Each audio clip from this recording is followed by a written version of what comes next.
Oke, selamat pagi semuanya. Jadi hari ini kita belajar tentang persepsi konsumen sebagai salah satu topik di mata kuliah perilaku konsumen ya.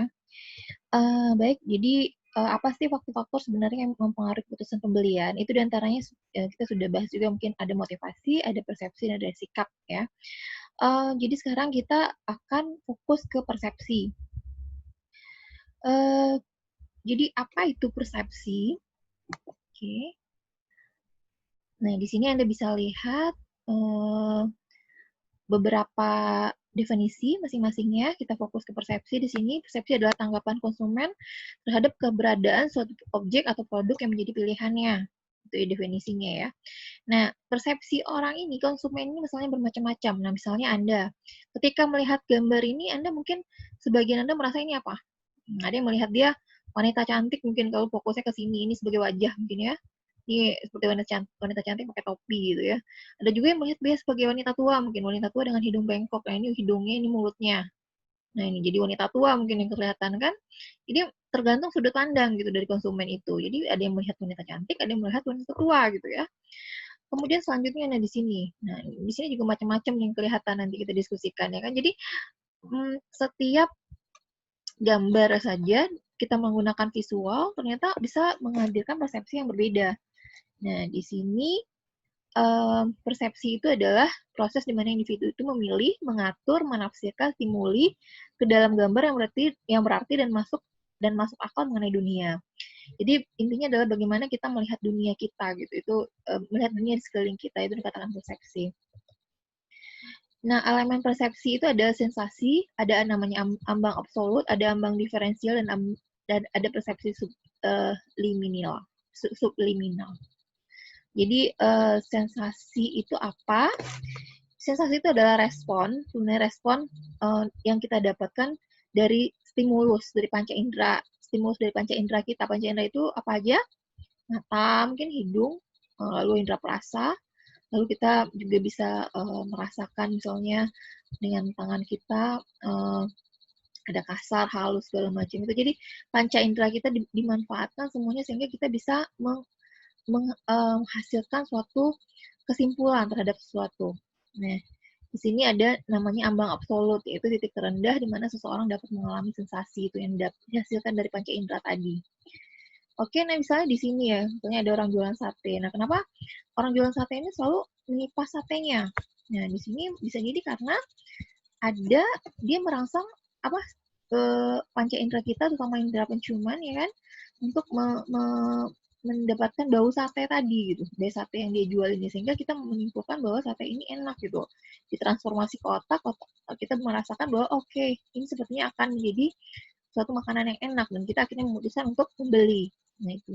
Kemudian ada lagi contoh lain seperti ini, tidak hanya penciuman ya, misalnya ada roti di baking itu kan ketika baru di bake itu kan baru dibakar atau di oven itu baunya sangat mengundang selera ya. Plus juga tampilannya bisa Anda lihat di sini itu tampilan juga sangat mengundang selera sekali sehingga kita melihat menggunakan mata kita melihat wah ini kelihatannya enak.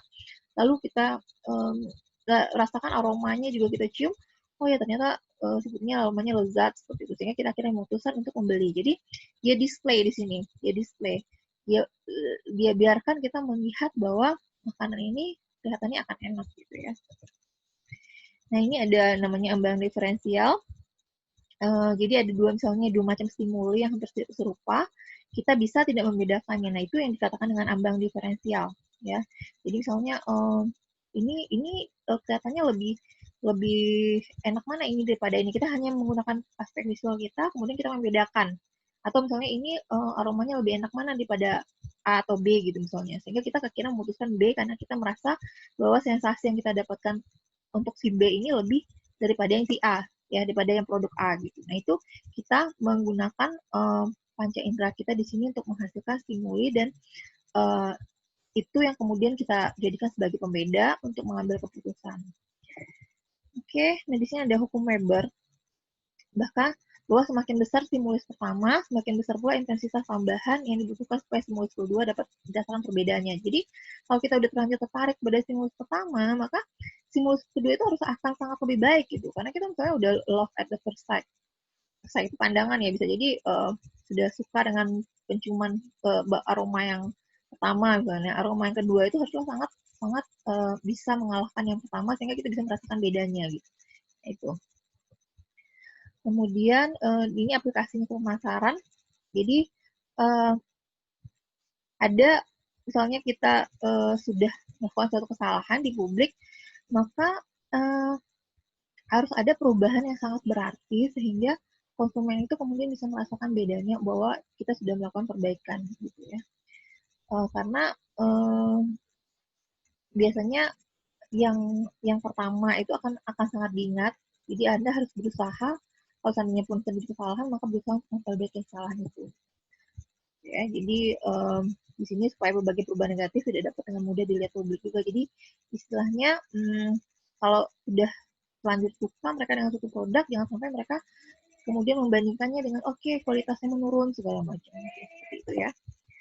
Kemudian ada persepsi subliminal di sini yang terlalu lemah sehingga tidak dirasakan ya. Nah, di sini Anda bisa lihat terutama kalau misalnya ketika Anda haus ini kelihatannya sangat apa ya? Wah, ini akan segar gitu kan. Jadi percikan air itu dia undang imajinasi Anda di situ melalui indera penglihatan Anda sehingga Anda kemudian dapat merasakan efeknya di situ. Kan ada airnya. Apalagi kalau ini di saat bulan puasa ini lumayan ya. Nah, ini apakah efektif atau tidak? Ini membuktikan bahwa iklan subliminal ini sebenarnya tidak menghasilkan perubahan perilaku untuk membeli barang atau jasa. Ada penelitian mengatakan itu, tapi ada juga bukti bahwa stimuli ini bisa menghasilkan reaksi yang efektif.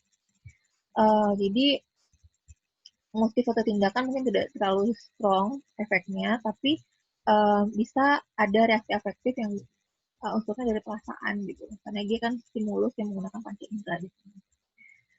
Nah, ini ada aspek persepsi, ada seleksi, pengelompokan, dan imputasi. Jadi seleksi awalnya. Nah, pada seleksi ini konsumen itu memilih stimuli mana yang mereka rasakan. Mereka ada stimulus, kemudian di sini dia menyeleksi istilahnya dia membedakan ya sesuatu produk dengan produk lainnya. Dia menghasilkan persepsi di sebuah produk ini misalnya baik atau tidak baik. Jadi di sini kemudian dia akan memutuskan dia butuh nggak suatu barang ini. Nah, di situ dia melakukan seleksinya. Kemudian ada pengelompokan di sini. Pengelompokan itu ada yang berdasarkan dengan kriteria yang mereka tetapkan, mereka akan mempunyai figur sendiri. Ya tergantung juga konsumennya akan suka produk seperti apa. Ini biasanya berdasarkan pengalaman mereka sebelumnya juga. Soalnya konsumen akan cenderung lebih sesuatu yang misalnya untuk membeli mobil ada yang suka apa karena desainnya kah atau karena apa. Jadi mereka biasanya mempunyai cara pengelompokan masing-masing. Nah, di sini ada juga pengelompokannya itu ada konsep atau kesan yang sama. Jadi yang orang buat semua orang itu dianggap penting sehingga mudah untuk pengelompokan. Misalnya kalau di kita ingin misalnya kalau di Indonesia yang paling penting dari kosmetik misalnya bisa membuat kulit kelihatan lebih putih gitu. Nah, ini kelompok kulit orang-orang tropis mungkin akan menginginkan yang seperti itu gitu ya. Nah, itu ada kesamaan di sana. Nah, ini penyelesaiannya individu itu memiliki kebutuhan untuk memperoleh penyelesaian akan secara sadar atau tidak sadar mengisi potongan yang hilang. Jadi dia akan menyelesaikan apapun yang dia kehendaki si konsumen ini, dan biasanya kan dasar dari adanya keinginan itu adalah adanya kebutuhan untuk pemenuhan kebutuhan dari konsumen itu sehingga mereka membutuhkan produk gitu ya. Nah, jadi di sini penyelesaian dari pihak konsumennya istilahnya ada beberapa iklan juga di sini yang walaupun tidak lengkap, kemudian konsumen akan tahu.